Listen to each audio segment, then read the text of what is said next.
poemas e histórias revelam o Senhor.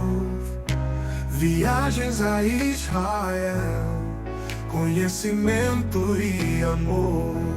Na TV e plataformas digitais, o Evangelho a expandir. Pelas nações vamos seguir a Terra Santa, onde tudo começou. A verdade se revela nos caminhos do nosso Senhor. E quando a luz se acende, abra a Bíblia pra aprender. A esperança se renova na jornada a percorrer. E quando a luz se acende, abra a Bíblia pra aprender. A esperança se renova na jornada a percorrer. Com Flávio Evangelista, a fé ensina a viver. A palavra eterna a todo aquele que crê, proclamando a palavra até o reino eterno aqui estabelecer. A Terra Santa, onde tudo começou. A verdade se revela nos caminhos do nosso Senhor. E quando a luz se acende, abra a Bíblia pra aprender. A esperança se renova na jornada a percorrer. Com Flávio Evangelista, a fé ensina a viver. A palavra eterna dá a todo aquele que crê, proclamando a palavra até o reino eterno aqui estabelecer. Proclamando a palavra até o reino eterno aqui estabelecer. Proclamando a palavra até o reino eterno aqui estabelecer. Paz seja convosco, bem-vindos ao canal de evangelismo Concílio de Nicéia, parte 2. Vamos fazer mais algumas considerações. Nós havíamos falado, baseado na história, de que o Concílio de Nicéia não foi um concílio legítimo, embora a Igreja Romana considere-o legítimo. Mas dentro dos parâmetros bíblicos, não foi legítimo. E vocês vão ter que concordar comigo. Por quê? Primeiro, foi convocado por um pagão, um imperador pagão, Constantino. Até aparece aqui na imagem a figura do cabra. Está aqui, ó. Esse cabra aqui que eles puseram aqui como, acho, para representar com a coroa. Constantino não estava batizado, não era convertido, mas ele é que convocou o concílio e participou também dando pitacos, né? E dando decisões, inclusive ameaçando aqueles que não aceitassem as decisões do concílio de exílio, né? Ele ameaçou Eusébio de Córdoba de exilar ele na Espanha se ele não aceitasse as determinações do Concílio de Nicéia quanto a alguns assuntos. Então, dentro do ponto de vista eclesiástico, não foi um concílio legítimo, porque o concílio legítimo de Jerusalém estavam os apóstolos, os anciãos, presbíteros da igreja e irmãos da igreja. Não tinha nenhum apóstata ou pagão dirigindo o concílio de Jerusalém. E o Espírito Santo de Deus é quem dirigiu aquele concílio, certo? Agora o concílio de Nicéia não. Começou por iniciativa e determinação do imperador Constantino. Houve dinheiro nessa história para a convocação de todos os bispos. Então foi tudo pago. E não estava ali uma representação real da Igreja do Oriente e do Ocidente. Foram ali os, vamos dizer assim, os mais políticos, para discutir assuntos e querelas políticas também, e algumas questões sobre Jesus ser Deus, ser da substância do Pai ou não, gerado antes de nascer em Maria, enfim. A questão da Páscoa, se deveria ser feito no dia 14 de Nisan ou no primeiro domingo após a data pascalina. E mais algumas outras coisas que foram nesse concílio. O que a Enciclopédia Britânica fala do primeiro concílio de Nicéia?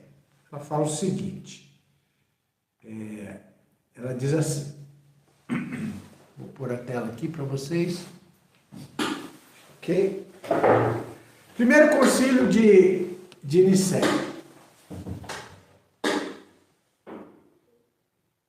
Agora deu para instalar, eu acho que é esse cabo aí que não está prestando. Tá. Então, o primeiro concílio de Nicéia. Eita. Escrito e verificado por os editores da Enciclopédia Britânica. Né? Vamos diminuir um pouco menos aqui.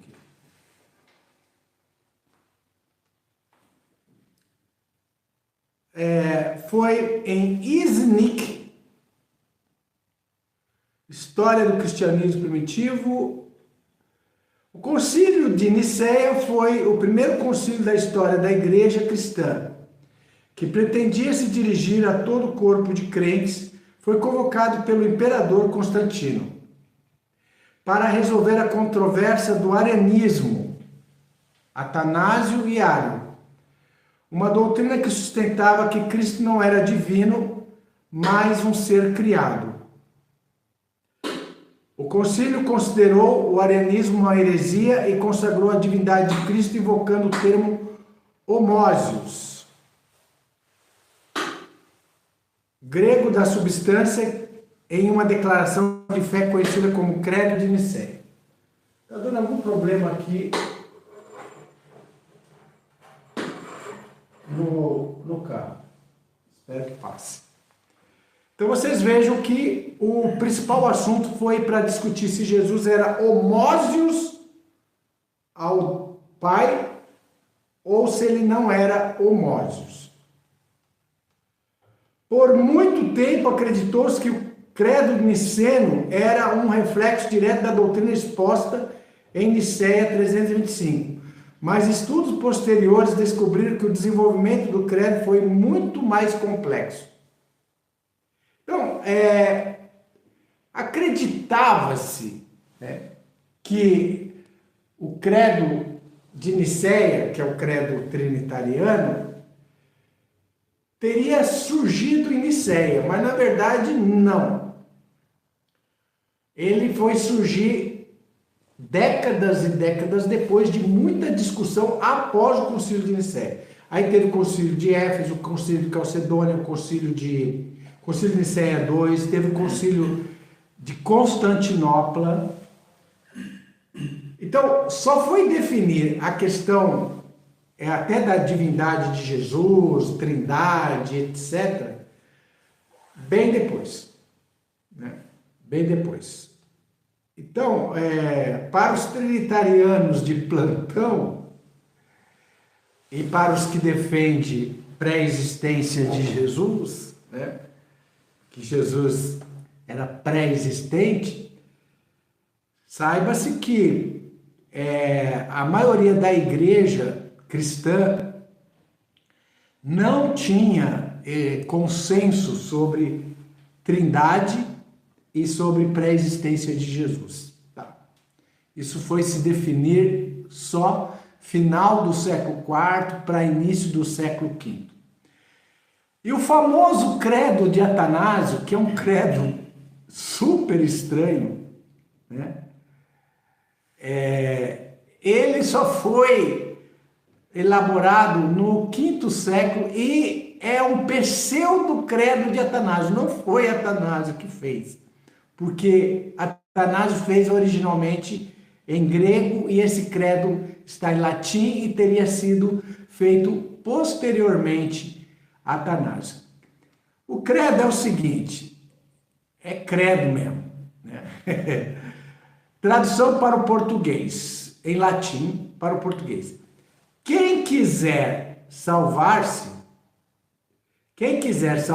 deve antes de tudo professar a fé católica. Porque aquele que não professar integral inviolavelmente perecerá sem dúvida por toda a eternidade. A fé católica consiste em adorar um só Deus em 3 pessoas e 3 pessoas em um só Deus. Começou. Engasguei aqui.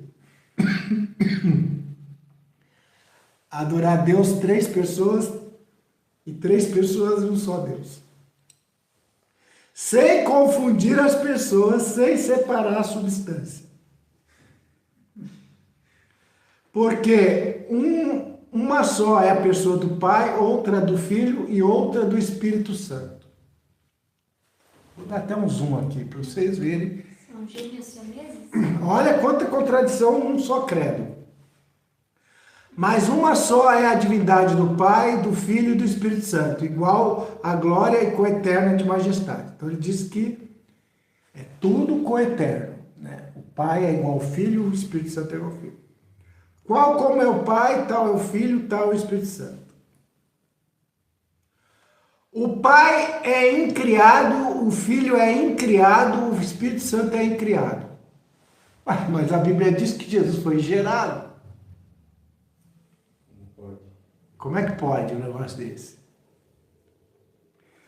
O Pai é imenso, o Filho é imenso, o Espírito Santo é imenso. Olha o credo de Atanásio.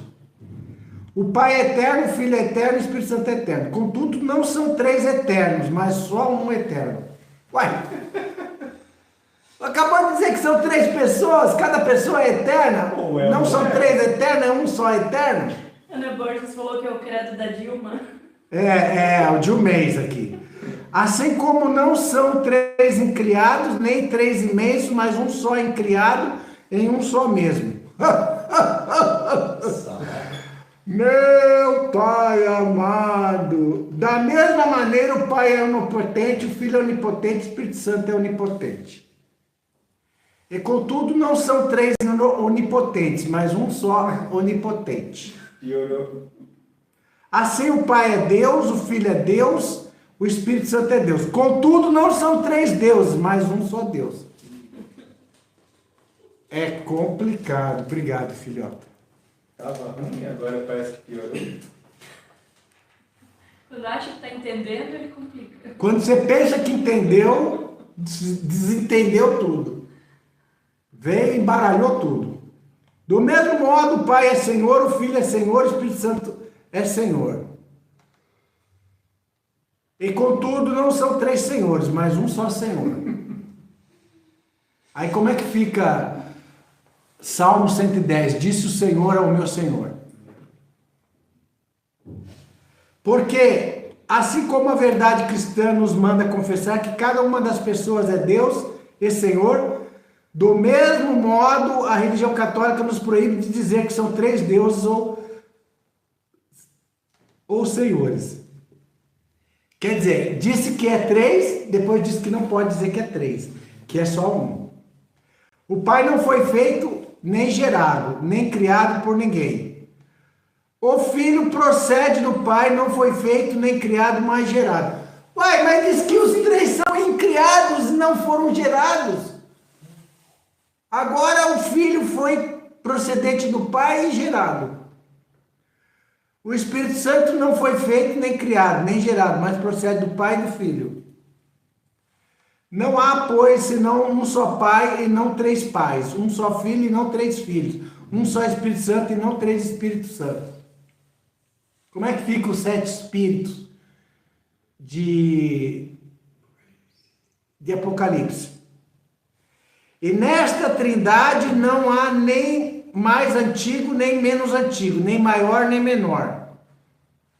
Mas as 3 são coeternas e iguais entre si, de sorte que, como disse acima, em tudo se deve adorar a unidade na trindade e a trindade na unidade. Ai, meu Deus do céu. Aquela passagem que diz que... Quem, pois, quiser salvar-se deve pensar assim a respeito da trindade. Aquela passagem que diz que Deus fez Jesus um pouco menor que os anjos. Pois é, como é que fica Hebreus 2? A gente está até aqui com Hebreus 2 aberto aqui, ó. Né? Ó, Hebreus 2. Que diz, tu o fizeste um pouco menor que os anjos. Tu o fizeste um pouco menor que os anjos. De glória e de honra o coroaste, o constituíste sobre as obras de tuas mãos. Todas as coisas lhe sujeitaste debaixo dos pés, ora, visto que ele sujeitou todas as coisas, nada deixou que ele não esteja sujeito. Mas agora ainda não vemos que todas as coisas lhe estão sujeitas.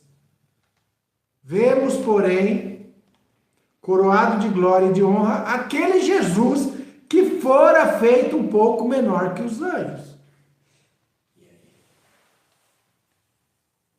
Olha, é difícil ler o credo inteiro, viu?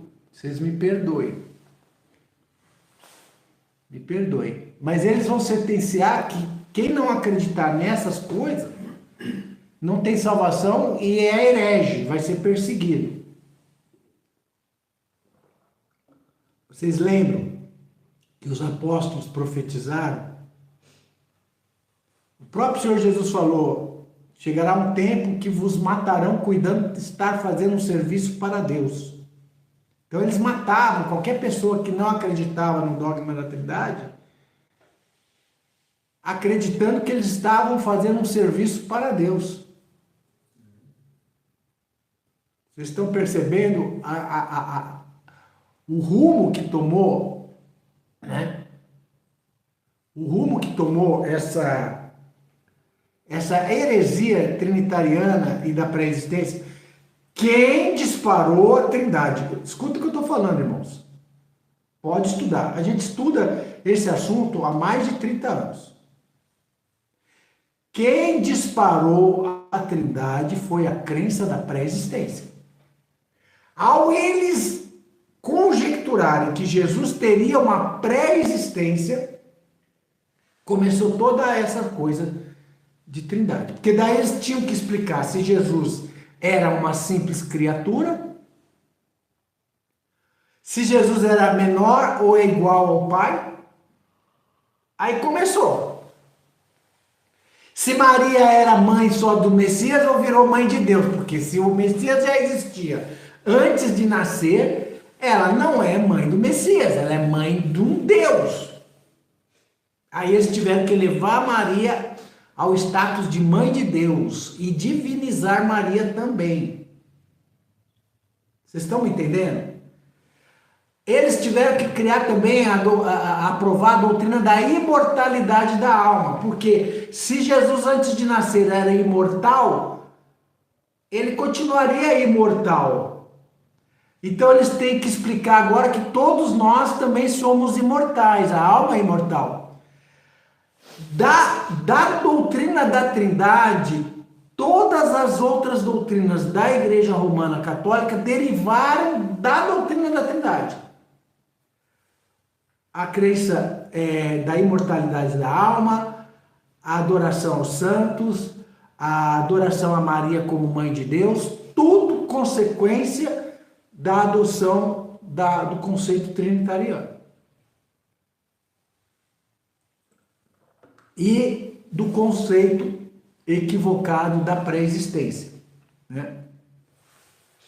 No credo de Atanásio, ele vai dizer, né? Ele vai dizer o seguinte, no final: mas para alcançar a salvação é necessário ainda crer firmemente na encarnação de nosso Senhor Jesus Cristo. Está vendo aqui, ó? Encarnação no sentido espírita, no sentido pagão, não no sentido judaico. Jesus veio em carne, no sentido judaico, significa ele é ser humano, como nós. Nós viemos em carne. Jesus veio em carne como nós. Então, no raciocínio apostólico, judaico, quando o João fala que Jesus veio em carne, ele não está se referindo a uma divindade que encarnou aqui. Ele está se referindo a alguém nascido da descendência de Abraão. Como diz Hebreus 2. Ó. Hebreus 2, versículo de número 16. Porque na verdade ele não tomou a anjos, mas tomou descendência de Abraão. Então Deus não fez de um ser espiritual tipo um anjo, uma divindade para nascer homem aqui. Não, ele fez nascer da descendência de Abraão, veio em carne. Mas no conceito do credo de Atanásio, encarnação aqui era o conceito espírita. Alguém que existia lá no céu, virou um zigoto. Zigoto é um embrião que vai multiplicar as células e vai virar um feto. Então, Jesus, para o trinitariano, era a divindade de Jesus foi reduzida e juntada com esse feto e nasceu ali um Deus homem, 100% Deus, 100% homem. Que é um conceito contraditório, 100% Deus, 100% homem. Essa tal de união hipotástica é um conceito antibíblico. Porque se Deus tiver 1% de homem, ele não é mais Deus. E se um homem tiver 1% de Deus, ele não é mais homem. Não tem como. Deus não é homem para que minta. Deus não é como homem mortal. Deus não pode ser tentado. Jesus foi tentado. Então é absurdo, né? Aí ele fala aqui no dogma aqui, ó. Vou pôr aqui mais para vocês aqui. A pureza da fé, da nossa fé, consiste em crer ainda e confessar que nosso Senhor Jesus Cristo, Filho de Deus, é Deus e homem. Deus gerado da substância do Pai desde toda a eternidade. Como que ele é gerado desde toda a eternidade? Se é gerado, tem um princípio. E é homem porque nasceu no tempo da substância da sua mãe. Deus perfeito e homem perfeito com alma racional e carne humana. Igual ao Pai segundo a divindade, menor que o Pai segundo a humanidade. Embora seja Deus ou homem, contudo não são dois, mas um só Cristo. É um, não porque a divindade se tenha convertido à humanidade, mas porque Deus assumiu a humanidade. Finalmente, não por confusão de substância, mas pela unidade da pessoa. Porque, assim como a alma racional, o corpo forma um só homem, assim também a divindade e a humanidade formam um só Cristo. Ele sofreu a morte por nossa salvação, desceu aos infernos e ao terceiro dia ressuscitou dos mortos. Desceu ao inferno aqui Literalmente ele foi pregar lá para as almas que estavam no inferno. É um absurdo. Né? Subiu aos céus e está sentado à direita de Deus Pai Todo-Poderoso. Uai, subiu, ele reassumiu uma posição que estava lá. Né? De onde há de vir julgar os vivos e mortos. E quando vier, todos os homens ressuscitarão os seus corpos, para prestar conta dos seus atos. E aos que tiverem praticado o bem, irão para a vida eterna, e os maus para o fogo eterno. Esta é a fé católica, e quem não professar fiel e firmemente não se poderá salvar. Amém.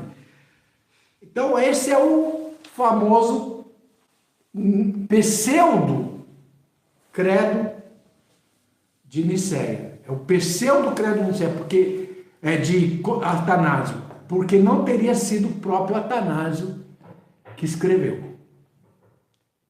Entendam bem. Atanásio, no concílio de Nicéia, ele não era um trinitariano por excelência, mesmo porque a trindade não estava definida. Todos os estudiosos, livros de histórias, concordam que o dogma da trindade, depois do concílio de Nicéia, levou ainda um século para se definir. Eles nem aceitavam que o Espírito Santo era a terceira pessoa da divindade. Então, Atanásio não era um trinitariano. Ele já estava com a semente da apostasia, que era a crença que Jesus era pré-existente, divino, igual ao Pai. Ele era mais para um binitariano. O que é um binitariano? A pessoa que crê em Deus Pai e Deus Filho, coiguais e coeternais. Então, Atanásio estava mais para binitariano quando começou o concílio de Nicéia. Foi se tornar trinitariano com o tempo da discussão que ocorreu no seio da Igreja Católica Romana. Preste atenção. Católica Romana. Não a Igreja de Deus que fugiu para o deserto. Os nossos irmãos que não aceitaram todas essas confusões do concílio de Nicéia foram perseguidos de morte. E tiveram que se esconder no deserto e ficaram à margem da história. Pouco material vai se encontrar sobre isso. Somente pela fé nós entendemos que Deus sempre preservou um povo dele fiel às Escrituras. Os apóstolos falaram que o caminho da verdade seria blasfemado. O próprio Senhor Jesus falou: vos matarão, vos perseguirão, cuidando de estar fazendo um serviço para Deus. Foi tal a inversão da verdade para a mentira se tornou verdade e a verdade se tornou mentira, que eles matavam os verdadeiros como hereges, como falsos, como errados. E os falsos se estabeleceram como verdadeiro, como a Santa Igreja Católica Romana. Vocês estão percebendo? Quem está entendendo isso aí, levanta a mãozinha aí para a gente ver. Né? Aí também no chat. Levanta a mãozinha se você está entendendo isso aí. Né? Porque nós temos, às vezes, irmãos que não entendem, não fizeram o discipulado direito e caem na falácia do vírus da Babilônia. Né? Lembra que eu falei do rabinho da lagartixa, né? Então, doutrina da pré-existência é rabinho da lagartixa. Bom, o sistema religioso não fala nada sobre isso. Não fala. Eles evitam. Carlos de Mello. O sistema religioso, eles querem distância dessas discussões, porque eles sabem que se entrar na Bíblia direitinho, eles não prevalecem, eles passam vergonha, entendeu? Eu tenho aqui uma Bíblia católica romana. Ela é conhecida como edição pastoral. Né? A edição pastoral, vou pôr aqui, ó. Edição pastoral. Ó. João 1, está traduzido de forma mais correta. E eles usam o nome Javé, que é o nome de Deus, bendito seja o seu nome, aportuguesado, né? De Yahvé para Javé. E eu vou ler aqui João, capítulo de número 1. Como que está nessa Bíblia aqui, ó. João 1, para vocês verem que até mesmo Bíblias católicas, e eu vou falar hoje também a questão, comparando com o Concílio de Nicéia, a Bíblia de William Tyndale. Quem já ouviu falar de William Tyndale, que foi morto, queimado vivo, porque ele traduziu João 1 corretamente, o verbo, logos ali, como coisa, como palavra mesmo, não como um ser humano. Ele foi queimado vivo pela Igreja Católica. E dela, da versão de William Tyndale, vai servir de base para surgir a King James e aquela, eu acho que Reina Valera, tá? Preste atenção, que história, que testemunho forte de William Tyndale. Nós temos também Miguel Serveto. Miguel Serveto também foi perseguido por um protestante, João Calvino, que não sossegou até vê-lo ser queimado vivo, porque ele questionou a Trindade e destruiu os argumentos de João Calvino sobre a Trindade, né? E Serveto era um unitarista, como nós, né? Ele também foi queimado vivo, perseguido. Então, cumprindo-se as palavras dos apóstolos e do próprio Senhor Jesus Cristo. Vós matarão, cuidando de estar fazendo um serviço para Deus. Então, aqui no Evangelho de João, capítulo 1, da Bíblia pastoral, eu leio aqui, ó, nessa Bíblia pastoral, eu vou ler para vocês, tá? Aqui, ó.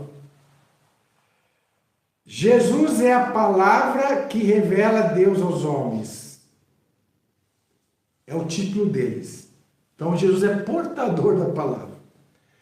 No começo a palavra já existia, a palavra estava voltada para Deus e a palavra era Deus. No começo, ela estava voltada para Deus, tudo foi feito por meio dela. E de tudo o que existe, nada foi feito sem ela. A palavra foi o instrumento que Deus utilizou para criar todas as coisas. Nela estava a vida, e a vida era a luz dos homens. Sim, quem recebia a palavra, recebia a vida. Jesus falou: a palavra que eu vos tenho dito são vida, né? É espírito e vida. O próprio apóstolo Pedro falou: vós fostes gerados pela semente da palavra viva. A palavra é vida. Nela estava a vida e a vida era a luz do homem. Essa luz brilha nas trevas e as trevas não conseguiram apagá-la. Apareceu um homem enviado por Deus que se chamava João. Ele veio como testemunha para dar testemunho da luz, a fim de que todos acreditassem por meio dele. Ele não era luz, mas apenas a testemunha da luz. A luz verdadeira que ilumina a todo homem estava chegando ao mundo. A palavra estava no mundo, o mundo foi feito por meio dela, mas o mundo não a conheceu. O próprio apóstolo Paulo fala: não conheceram a Deus nem a sabedoria de Deus, por isso mataram o Senhor da vida.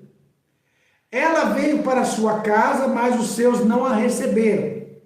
Ela, porém, deu o poder de se tornarem filhos de Deus a todos aqueles que a receberem. Então, toda pessoa que recebe a palavra de Deus se torna filho de Deus. Isto é, aqueles que acreditaram no seu nome. Estes não nasceram do sangue, nem do impulso da carne, nem do desejo do homem, mas nasceram de Deus. E a palavra se fez homem e habitou entre nós. E nós contemplamos a sua glória, a glória do Filho único do Pai, cheio do amor e fidelidade. Essa palavra que Deus usou para criar o mundo, essa palavra que deu a vida aos homens, esta palavra que nos tornou filhos de Deus, esta palavra se tornou homem, ou seja, não foi profetizado que nasceria um varão da semente da mulher. Quando se cumpriu isso, esta palavra se tornou o quê? Carne. Ela se tornou homem, ela se concretizou. É isso que está em João capítulo 1. Só que o concílio de Nicéia conseguiu criar todo um invólucro de interpretação. Modificaram João 1, não pondo mais palavra, mas pondo verbo para que ficasse no masculino e induzisse você a aceitar que não se trata mais da própria palavra, mas se trata agora de um Jesus pré-existente divino, membro de uma trindade. Colocaram o V bem maiúsculo, para quê? Para destacar, para que a pessoa associasse aquele V maiúsculo com um ser pessoal. Vocês estão vendo como que a matrix de engano é terrível. Terrível. E para tirar essa lavagem cerebral da cabeça das pessoas? É difícil. Nós temos até pessoas do nosso meio que, uma ou outra aí que se apostata com esse engano de Babilônia. Tal é a força de lavagem cerebral que eles têm, poder de sedução que tem. Por isso que o apóstolo João chamou de doutrina do anticristo. Eles dizem que Jesus encarnou, no sentido de que ele era um ser divino e se tornou um homem encarnado aqui na terra. Com isso, negam que Jesus é filho de Deus. Como assim, irmão Flávio? Se você diz que Jesus é filho de Deus, ele teve princípio e foi gerado. Eu não conheço um filho que não é gerado. Então, todo e qualquer pessoa que aceita o dogma da Trindade está negando que Jesus é o Filho de Deus, de forma velada. Nenhum católico romano vai falar, não, eu nego que Jesus é o Filho de Deus. Mas se você chegar para ele e falar, eu acredito que Jesus é apenas o Filho de Deus, que ele não é Deus Filho. Pronto, ele já não aceita. Não, ele é Deus Filho, sim. Ele vai te condenar por você acreditar que Jesus é unicamente Filho de Deus. Vocês estão me entendendo? Eles piram. O irmão Mateus Beriano falou. Eles piram. Realmente. Eu, quando era jovem, fui pregar lá numa casa lá de crentes. Saiu uma moça lá e... Você é falso profeta, não crê na Trindade. Batia nas minhas costas de montão. Ela subiu em cima de mim de raiva, porque eu não acreditava na Trindade e não batizava em nome da Trindade. Batizava unicamente em nome de Jesus. É outra prova também que eles não aceitam Jesus como Messias. Porque no batismo eles não aceitam o batismo em nome do Senhor Jesus. Eles não aceitam o batismo em nome do Senhor Jesus. Tem que ser em nome da Trindade, para ter validade. Então, tá aqui, ó. Prova, uma Bíblia católica romana escrito que a palavra é palavra. Feminino. William Tyndale. Quem foi William Tyndale? Ele foi um estudioso de línguas da Bíblia que deu a sua própria vida para manter uma tradução da Bíblia. Então vamos por aqui, ó. William Tyndale.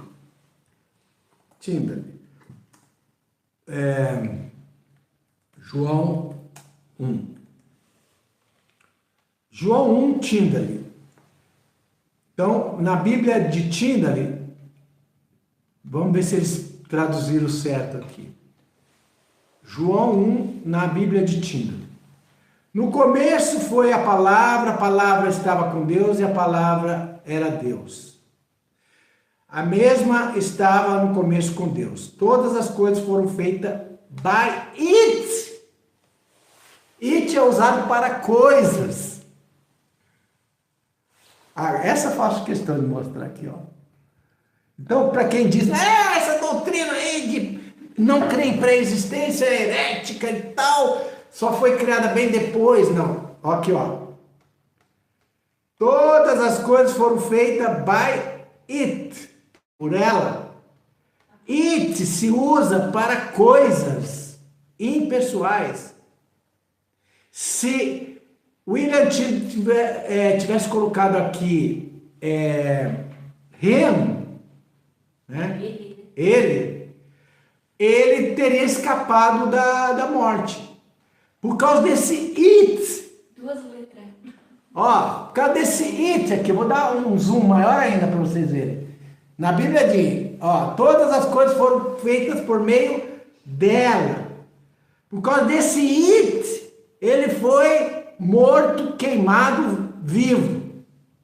Vocês estão vendo? Se traduzir, ele mantém? Como... Não, a tradução, todas as coisas foram criadas por meio dela. Mas a página, será que mantém? Traduzir a página. Não, eles não mantêm, eles vão forçar para o lado deles. Sim. Né? Mas Agora, vocês sabem que no inglês, se aqui a palavra fosse um ser vivo, ser humano, ele teria que pôr aqui him, H-I-M, him, todas as coisas foram made by him, feito por ele. se é ele ou dele, né? Ou dele, Identifica como isto ou aquilo. Foi feito por ela no sentido de coisa, palavra, intangível, não pessoal. Vocês estão percebendo como é sutil? Como é sutil o engano do anticristo? Ao eles colocarem em inglês aqui him, eles torceram o sentido do grego. William Tyndale, querendo ser sincero com a tradução do grego, colocou o correto. It.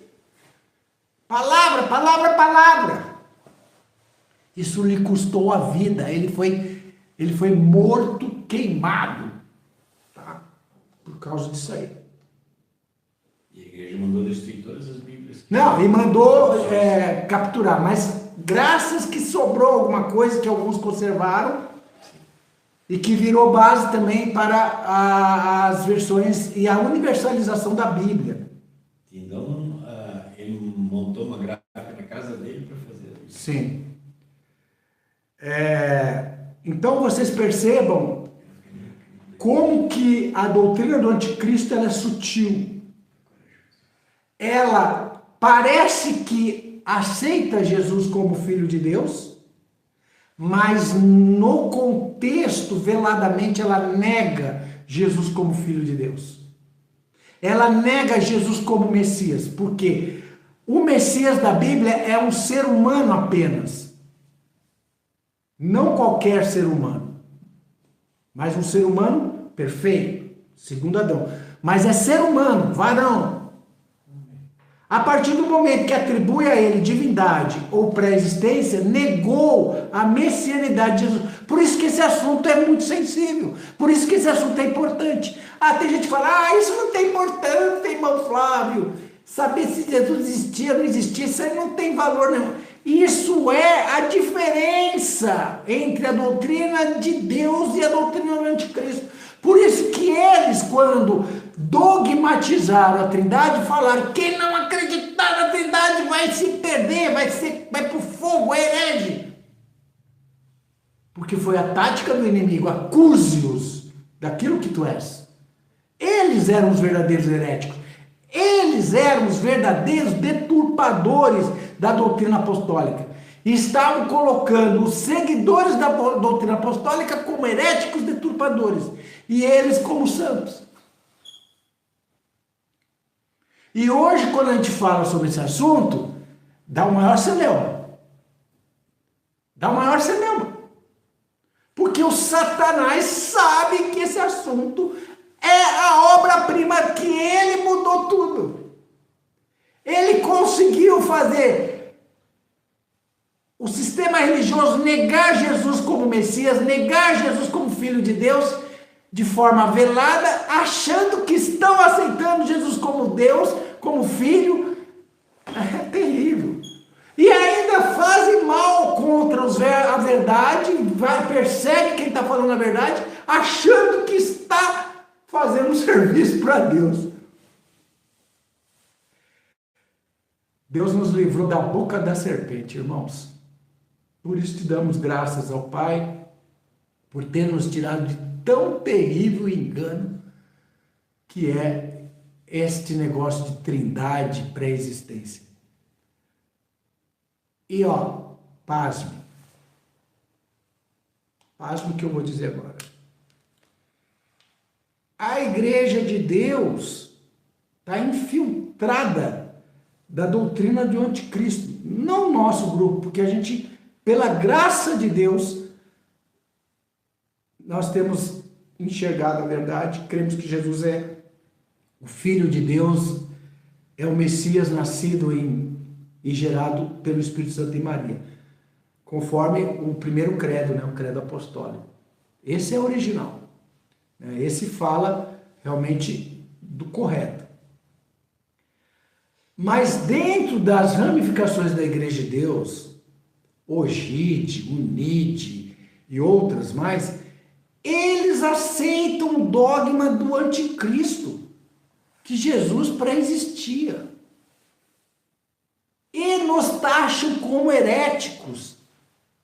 Eu sou taxado como culpado da Igreja de Deus no Brasil estar dividida. Eu me fiz inimigo deles por falar a verdade. E vocês vão ser perseguidos e taxados de heréticos, até dentro da própria Igreja de Deus, por estes homens que estão mamando na teta da mãe babilônica. Me desculpa, mas não tem outra palavra para falar. Estão aceitando essa falsa doutrina, que no princípio era a palavra, era Jesus lá, ao lado do Pai, antes de nascer. Que absurdo! Doutrina kardecista, espírita, platônica, estoica, epicureu, filoniana, tudo isso aí. Pode pesquisar aí, Filon de Alexandria, a crença dos epicureus que Deus desencarnava aqui na Terra, Platão a mesma coisa, né? Pode pesquisar aí. Kardecismo, né? Eu achei uma matéria de Allan Kardec que ele diz que os espíritas acreditam em encarnação dos mestres. Encarnação é a doutrina somente para os mestres, que eles vêm uma única vez aqui, encarnarem para ensinar a humanidade e voltam para o orbe deles. Uma única vez. Isso chama-se encarnação.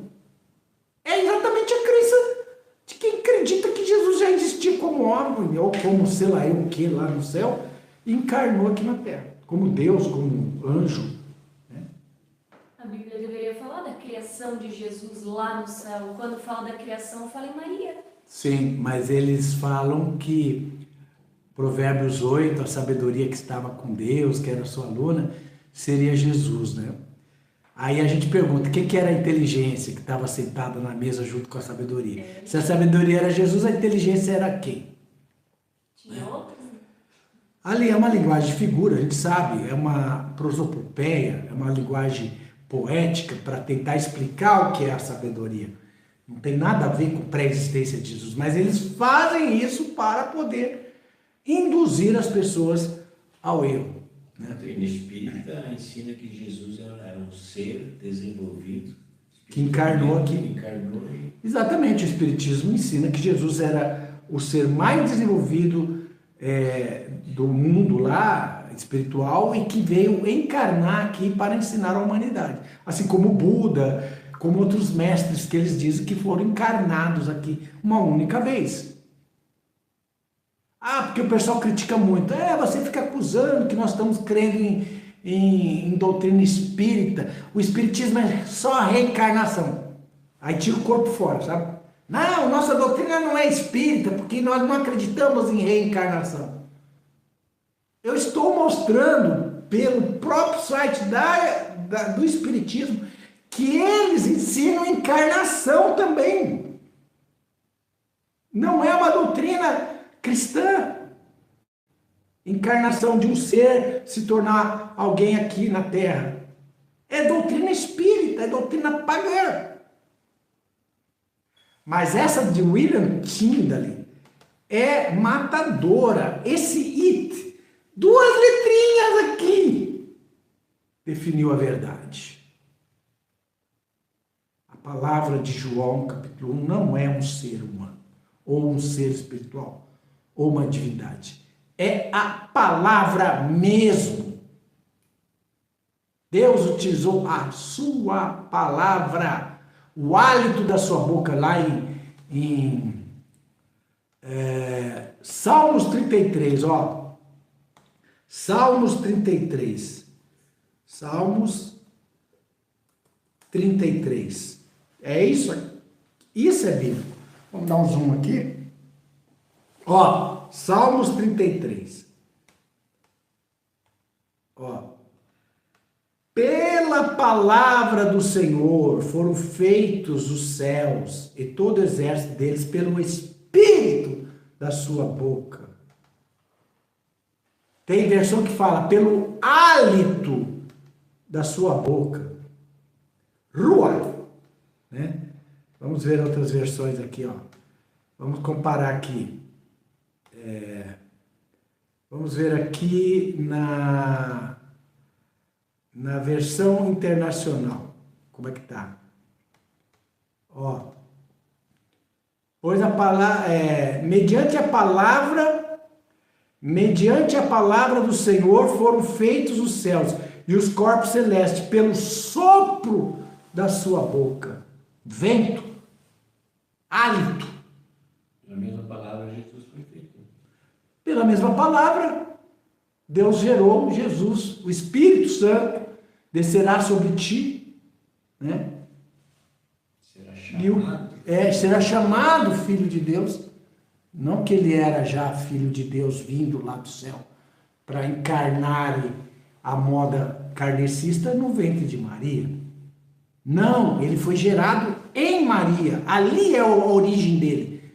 A Bíblia de Jerusalém fala: a origem de Jesus foi assim. Estando Maria, sua mãe, achou-se grávida do Espírito Santo. A origem. Isso aqui era fim de qualquer discussão. Dará à luz a um filho. E por-lhe-ás o nome de Jesus, e ele será chamado Filho de Deus. Se fosse Jesus encarnando, ia falar: você está com Jesus no ventre. Não Jesus ainda. Se Jesus já existia lá no céu, hoje ia falar: ó, o Filho de Deus vai descer lá do céu em você. Não é o Espírito Santo, é o Filho de Deus, vai descer lá do céu em você e vai nascer de novo. Ou ele já é o Filho de Deus, nós adoramos ele lá no céu, ele é adorado por nós lá, ele vai agora se fazer homem aqui em você, Maria. Foi isso que o anjo Gabriel falou para Maria? Anjo Gabriel é um anjo mensageiro, gente. Como que um anjo mensageiro traz uma mensagem errada? Se os trinitarianos, os que creem em pré-existência estão certos, o anjo Gabriel trouxe uma mensagem errada. Mas eu prefiro ficar com o anjo Gabriel. Seja todos homens mentirosos, só Deus verdadeiro. como é que pode, irmão Flávio, vai ser condenado 99% da humanidade. O Satanás engana o mundo inteiro, eu não posso fazer nada, a verdade é a verdade, mesmo que ninguém aceite. Quantos que aceitaram Jesus no começo ali, era só ele e os apóstolos, ainda quando ele fazia um discurso mais durinho, o pessoal que seguia ele também caiu fora. Como é duro ouvir esse discurso. Como é duro ouvir esse discurso, quem o suportará? Então, meus irmãos, a verdade, ela é verdade, não importa se o mundo inteiro acha que ela é mentira. E a mentira vai ser mentira, engano, mesmo que o mundo inteiro aceite. É o caso da Terra-bola. O mundo inteiro aceita a Terra-bola, depois que surgiu a NASA, a enganasa, né? Satanasa, e NASA já significa a pronúncia, a raiz de ludibriação, engano, né? O mundo inteiro está enganado. Até parece que pelo fato do mundo inteiro aceitar que a Terra é uma bola giratória, ela seja uma bola giratória. Não é. Não é. Seja Deus verdadeiro e todo homem mentiroso.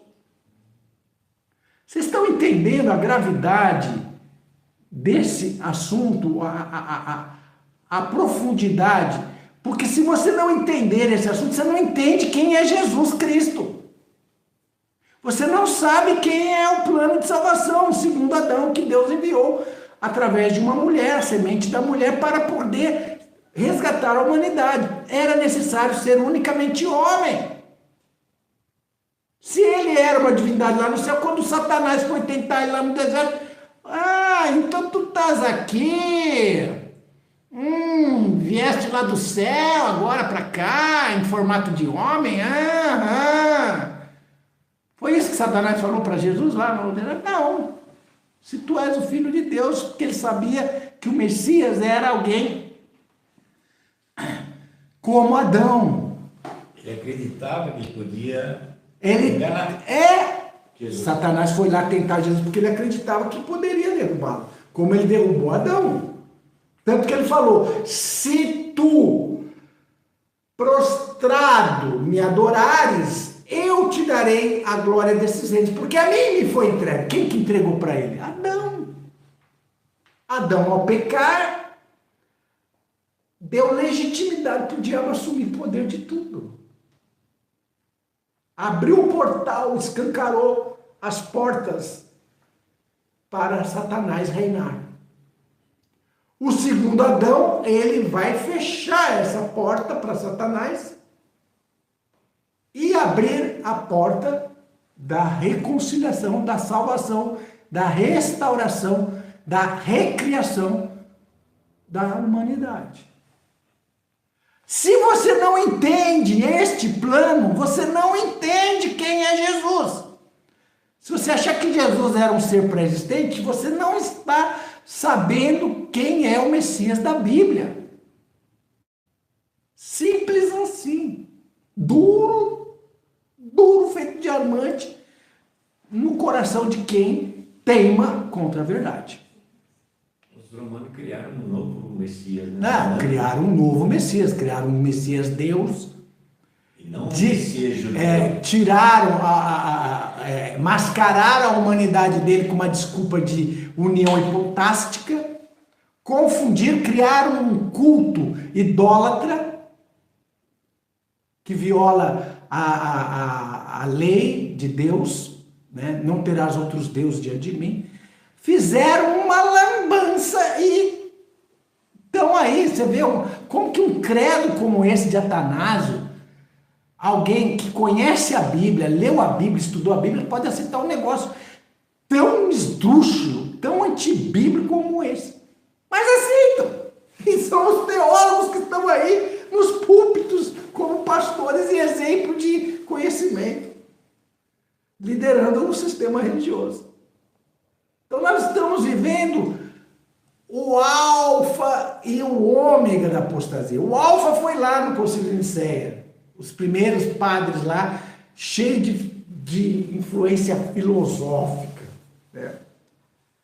próprio Clemente, junto com Hipólito, ele confessa que na época dele ele estava preocupado com a influência da doutrina sendo influenciada por termos e...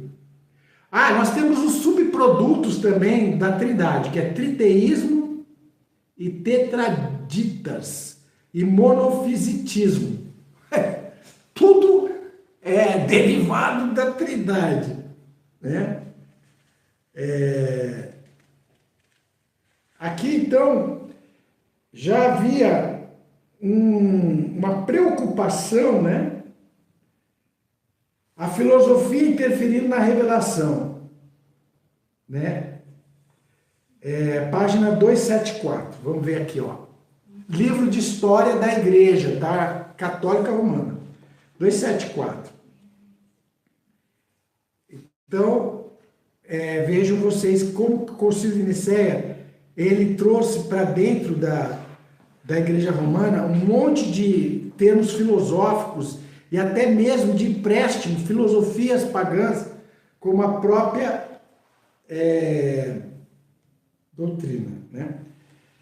Aqui fala, na página 274, era preciso, antes de mais nada, superar os obstáculos que a diferença de línguas opunha à compreensão mútua. Os latinos, desde esta hora, começaram a não saber mais muito bem o grego. Os gregos jamais frequentaram muito o latim. Além do clima intelectual e da tradição teológica, com o progresso da pesquisa, o vocabulário evoluía muito depressa. As palavras tomadas de empréstimo ao uso comum à linguagem filosófica recebiam pouco a pouco, no seio de cada grupo, uma acepção teológica precisa. As palavras tomadas de empréstimo da filosofia pagã passavam a ser as palavras de definição precisa da teologia cristã. Aí temos aqui a página 146, aqui, ó. Alguns padres antinicenos confessando de que a doutrina estava sendo influenciada pelo paganismo. Aqui, ó, Mundo das Imagens, tá? Página 146. Mundo das Imagens. Eu vou ler para vocês, tá? Nós temos este livro para os estudantes, tá? Me procure que eu ajudo quem quiser ter acesso a ele. Não foi Clemente o primeiro cristão a levantar o problema das relações entre filosofia e revelação. Ou seja, filosofia dos pagãos, revelação dentro da igreja. Justino o havia feito antes dele. Clemente retoma certos temas de Justino, participação de todo o espírito da razão, que é o próprio verbo. Empréstimos dos filósofos à revelação.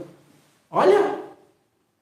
Desenvolve uma teoria que talvez seja o primeiro a introduzir a saber uma inspiração divina outorgada a certos homens privilegiados entre os pagãos. Quer dizer, os que eram revelados não eram os da igreja, eram os pagãos lá de fora, os filósofos pagãos. Platão, Fílon, esses filósofos é que tinham a inspiração do Espírito Santo para eles.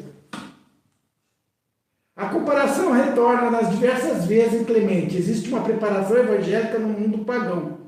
Mas quem são os tais filósofos? Clemente critica os contemporâneos. Apresenta-se uma história do desenvolvimento da filosofia. Começa por Orfeu, Linus, os mais antigos poetas, menciona Homero, Pitágoras, entre os inspirados. Vai mais longe, a filosofia não vem dos gregos, os mais antigos filósofos foram bárbaros de raça ou estudaram com os bárbaros. Gnosofistas da Índia, magos dos persas, druidas da Gália, profetas do Egito, caldeus da Síria, são esses que receberam a honraria de serem inspirados pelo Espírito Santo, porque As palavras dele estavam influenciando eles na doutrina e na revelação dentro da igreja. Quer confissão maior que essa? Quer confissão maior que essa? Acorda, meu irmão.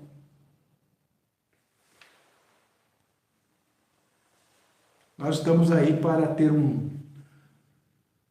talvez um concílio 2.0, não sei, da Igreja de Deus.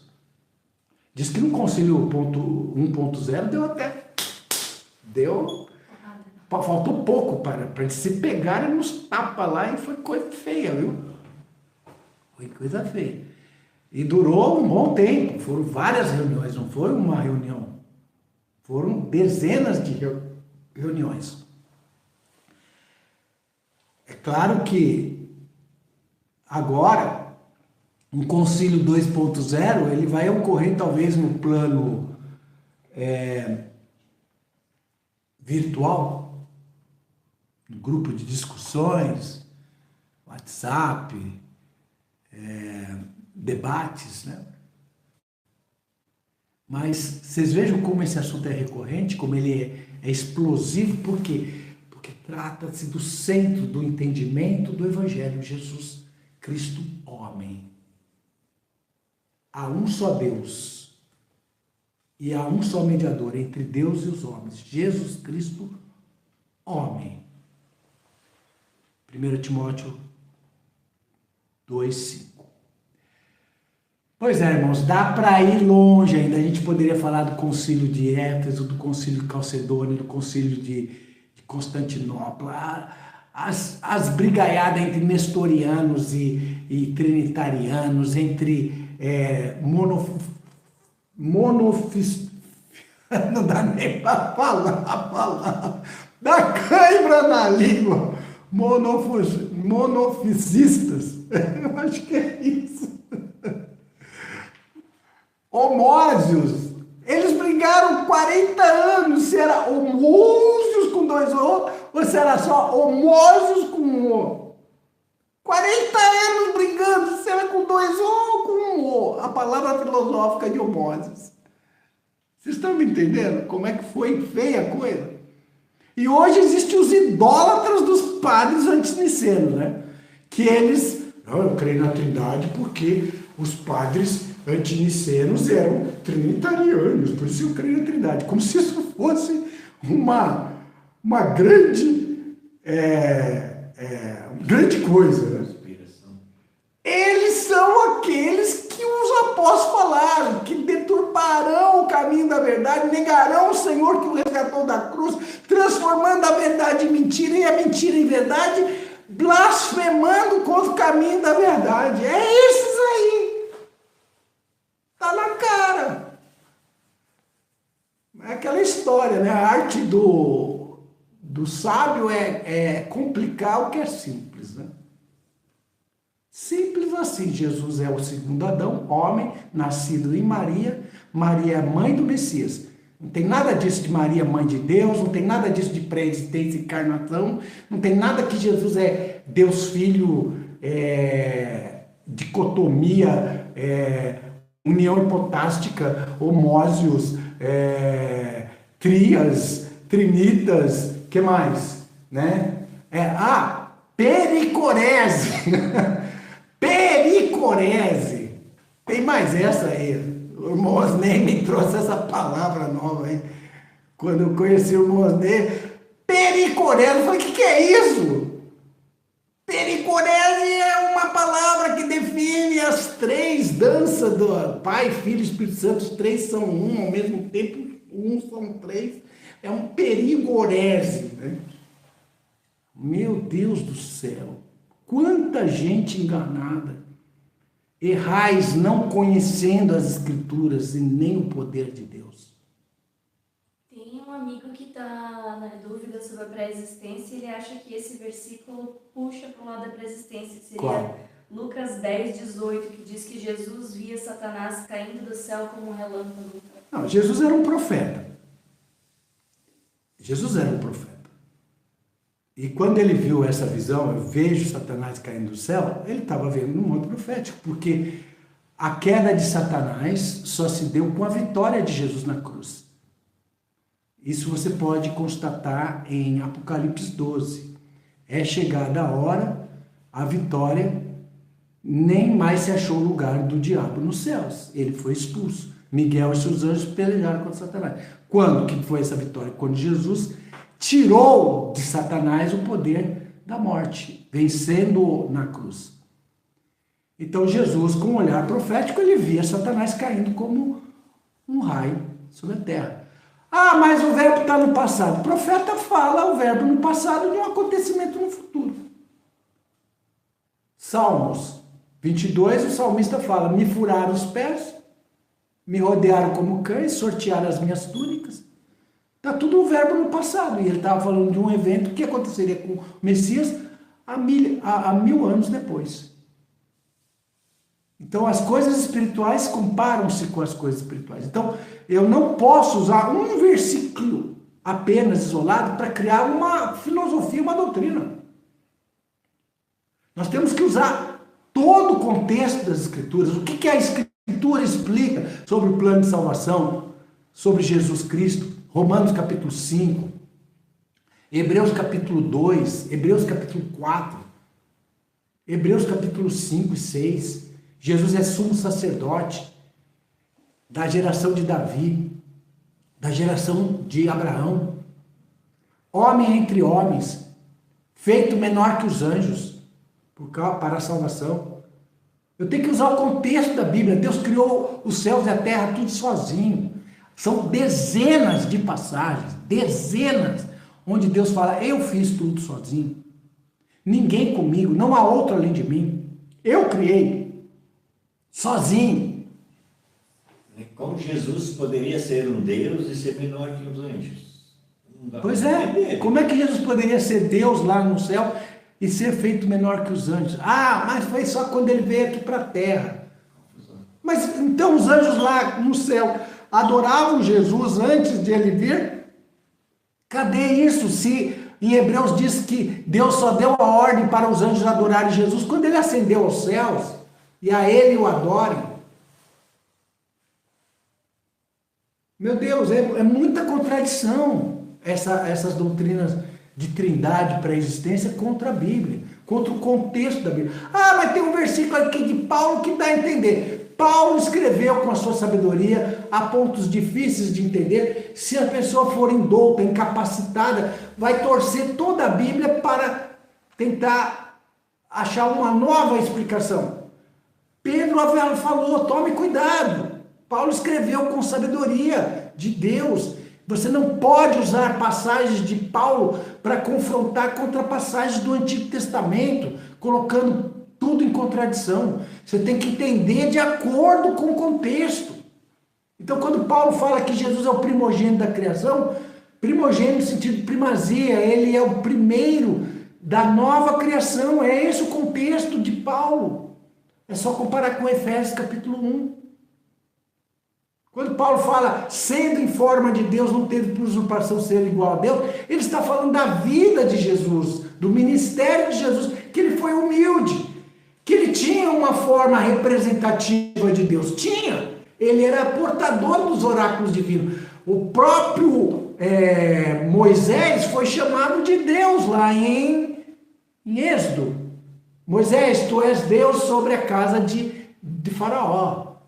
Tu falarás e Arão será teu profeta. Tu és como Deus. Então Jesus, ele tinha investidura, mas ele era o próprio Deus. Ele podia falar: eu sou o próprio Deus? Não. Ah, mas eu e o Pai somos um. No sentido de propósito. Ali não está falando no sentido de igualdade com a eternidade, com substancialidade. No sentido de propósito é o capítulo de número 10, 30 de João. Ah, antes que Abraão existisse, eu sou. Leia o contexto. Ele está falando que ele é a luz do mundo, ele é o Messias, ele é aquele que viria, é aquele que traria a palavra, aquele que traria a vida eterna, o Messias. Antes de Abraão, ele já era esperado como Messias, desde lá do Éden. Eu não posso pegar o versículo e isolar ele e dar uma interpretação contrária ao contexto da Bíblia. Ah, Pai, glorifica-me com aquela glória que tinha contigo antes que o mundo existisse. Jesus, a ele estava reservado uma glória, que o Pai falou dele. Falou que ele viria, que ele é ungido. Lá em Isaías 61, o Espírito do Senhor é sobre mim, me ungiu. Ele era ungido, ele já tinha uma glória reservada para ele. E naquele momento ele estava orando ao Pai para que desse essa glória para ele. Aí vem lá, põe a glória que eu tinha. Não, esse eu, ego, não tem no grego. A glória que tu tinhas, a glória que Deus tinha com ele, única, exclusiva, era para dividir agora com ele, naquele momento que ele estava se entregando pela humanidade. Estudem sempre esse assunto, irmãos, porque é um assunto sensível que o inimigo quer tirar da tua compreensão. Ele quer que você tropece na palavra. Porque quem tropeça na palavra cai sobre a rocha e vira pó. Que a paz seja convosco, que os irmãos tenham um bom sábado. Vamos fazer aqui o sorteio, né? Como eu havia prometido, está aqui, ó. Está aqui os nomes, tá? Todos eles, eu tive um trabalhão para distrair o nome de todo mundo. Deixar aqui e selecionar tudo, copiar e vamos para o sorteio. Vamos lá, vamos ver quem vai ganhar. Eu falei que ia ser um livreto, Heresias de Babilônia? Não, na sexta é o Apocalipse. É, um livro do Apocalipse. Então, revelando o Apocalipse, bem lembrado. Aqui, ó.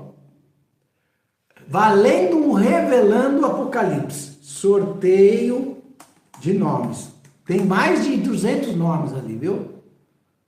Sorteio de nomes online. Vamos ver. Ok. Vamos ver aqui. Estou passando a lista de nomes para cá. Passei, ó. Tá tudo aqui, ó. Ó. Deu um trabalhão para tirar esses nomes. Eu vou ter que usar a inteligência artificial depois para tirar. Atenção! Atenção, vamos ver quem vai ganhar o livro. 1, 2, 3, 5, 4, 3, 2, 1. Alessi Ribeiro, 3649. Alessi Ribeiro, 3649. Você está aí, irmã Alessi Ribeiro, 3649. Será que ela está aí? Né? Alessi Ribeiro, 3649. Será que ela está aí? Bom, nós vamos tentar entrar em contato com ela, certo?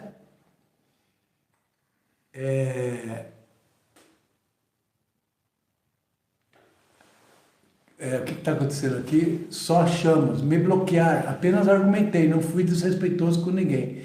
Irmãos, não é também para bloquear quem tem opinião diferente, né? Vamos ter tolerância. Os moderadores aí sejam mais tolerantes, porque o objetivo nosso é fazer com que essas pessoas que estão enganadas com esses dogmas venham para a verdade. A menos que a pessoa realmente comece a xingar, comece a apelar, né? Alessi Ribeiro, estou aqui. Parabéns, irmã Alessi Ribeiro, você ganhou um livro revelando o Apocalipse de 813 páginas. Você tem que entrar em contato comigo pelo e-mail, eu peço para os moderadores colocar o meu e-mail aí, ou entrar em contato comigo pelo WhatsApp para passar o teu nome, teu CPF, teu endereço, né? Diga qual o teu nome completo, é Alessi Ribeiro apenas, né? E você no meu WhatsApp vai passar o teu nome, teu CPF, teu endereço com CEP, para nós enviarmos o livro que você ganhou, revelando o Apocalipse. Parabéns, né? Então, nós ainda vamos ter outros assuntos ligados a esse assunto, né? Tem que estar sempre ensinando, porque o adversário está sempre tentando seduzir as pessoas para o engano, né? Parabéns, então, Alice Ribeiro 3649. Muito bem. Pai seja... Palavras e histórias revelam o Senhor. Viagens a Israel, conhecimento e amor. Na TV e plataformas digitais, o Evangelho a expandir. Pelas nações vamos seguir a Terra Santa, onde tudo começou. A verdade se revela nos caminhos do nosso Senhor. E quando a luz se acende, abra a Bíblia pra aprender. A esperança se renova na jornada a percorrer. E quando a luz se acende, abra a Bíblia pra aprender. A esperança se renova na jornada a percorrer.